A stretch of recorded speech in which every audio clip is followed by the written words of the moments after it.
নমস্কার দর্শক বন্ধুরা। পুরী টু হাওড়া বন্দে ভারত ট্রেন অনেক দিনই চালু হয়ে গেছে, কিন্তু এই ট্রেনের কিছু সুবিধা এবং অসুবিধা রয়েছে যেগুলি হয়তো অনেকেই জানেন না। সেইগুলি জানাতেই আজকের এই ভিডিও। আসুন এই ভিডিওটি স্কিপ না করে সম্পূর্ণ তথ্যগুলি দেখে নেওয়া যাক।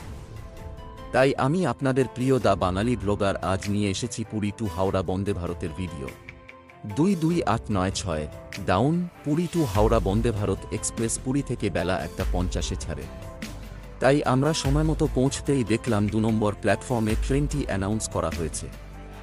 প্ল্যাটফর্মের দিকে এগিয়ে যেতেই আমরা দেখতে পেলাম শ্বেত শুভ্র বন্দে ভারত ট্রেনটি আমাদের জন্য অপেক্ষা করছে। বন্দে ভারতের পাইলট কিন্তু ট্রেনটি ছাড়ার জন্য প্রস্তুত।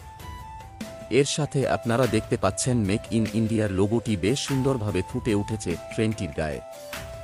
আমাদের কোচ নম্বর ছিল C4, তাই গন্তব্যে পৌঁছেই দেরি না করে উঠে পড়লাম আমাদের কোচে। পুরো ট্রেনটি কিন্তু এসি যুক্ত এবং ট্রেনের প্রত্যেকটি দরজা অটোমেটিক। শুধু কোচের দরজাগুলি এরকম বোতাম টিপে খোলা যায়। আসুন এবার ট্রেনের ভিতরটা একটু দেখে নেওয়া যাক।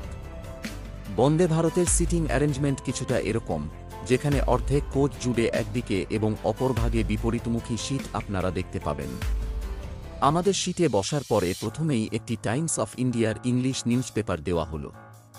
এর সাথে আমরা লক্ষ্য করলাম সামনের সিটের পেছনে একটি ভাঁজ করা টেবিল বর্তমান। দেখার সুবিধার্থে উপরের দিকে দুটির স্টাডি লাইট দেওয়া রয়েছে, যার মধ্যে একটি কিন্তু ঠিকঠাক কাজ করছে না। এরপর নিচের দিকে পা রাখার একটি লেগ রেস্ট রয়েছে, যেটি মোটামুটি কমফোর্টেবল বলা চলে। তার পাশেই রয়েছে জল রাখার জায়গা, যেটি একটু অড বলে আমার মনে হয়েছে। এরপর আমরা দেখলাম সিটের নিচে চার্জিং পয়েন্ট, যার পজিশনটাও আমাদের একটু অন্যরকম মনে হলো। এর সাথে পিছনের একটি স্ক্রিনে ভারতীয় রেল আমাদের জন্য শুভেচ্ছা বার্তা দিচ্ছে দেখতে পেলাম। ট্রেন ছাড়ার আগে আমাদের প্রত্যেককে এরকম একটি করে 1 লিটারের জলের বোতল দেওয়া হলো। তারপরেই ডিজিটাল স্ক্রিনে এবং অ্যানাউন্সমেন্টের মাধ্যমে জানানো হলো দরজা বন্ধ হচ্ছে। তার কিছুক্ষণের মধ্যেই ঠিক এইভাবে বাইরে দরজাটি অটোমেটিক্যালি বন্ধ হয়ে গেল। আপনারা দেখতে পাচ্ছেন বন্দে ভারত ট্রেনটি 4 মিনিট দেরিতে পুরী স্টেশন ছেড়ে হাওড়ার পথে এগিয়ে পড়েছে। এরপর আমি দেখতে পেলাম আমাদের কোচের অ্যাটেন্ডেন্ট মধ্যাহ্নভোজ রেডি করার জন্য তৎপর হয়ে উঠেছে। তাই আমি দেরি না করে ট্রেনের মিনি প্যান্ট্রির দিকে চলে এলাম। এখানে দেখলাম ফুড স্টোরেজের সাথে গরম করার জন্য ওভেন এবং ঠান্ডা রাখার জন্য ফ্রিজ রয়েছে এবং সাথে ছোট ওয়াশিং এরিয়াও আছে। এরপর ঠিক সময় মতো প্রত্যেককে দুপুরের লাঞ্চ সার্ভ করা হলো, যেখানে ভাত, ডাল, সবজি, রুটি, চিকেন, দই ইত্যাদি ছিল। কিন্তু আমরা ফুড ছাড়া টিকিট কেটেছিলাম, তাই আমরা লাঞ্চ পাইনি। বাকিরা লাঞ্চ করছে, এই সুযোগে চলুন আমরা আপনাদের এই ট্রেনের ওয়াশরুমটি দেখিয়ে নিই। এই ওয়াশরুমটি হ্যান্ড ড্রায়ার যুক্ত এবং যথেষ্ট পরিচ্ছন্ন।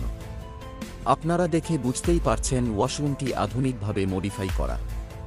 এবার ট্রেনের জানলা থেকে প্রকৃতির অপরূপ সৌন্দর্য দেখানোর ফাঁকে আপনাকে এই ট্রেনের কিছু অসুবিধার কথা জানিয়ে রাখি।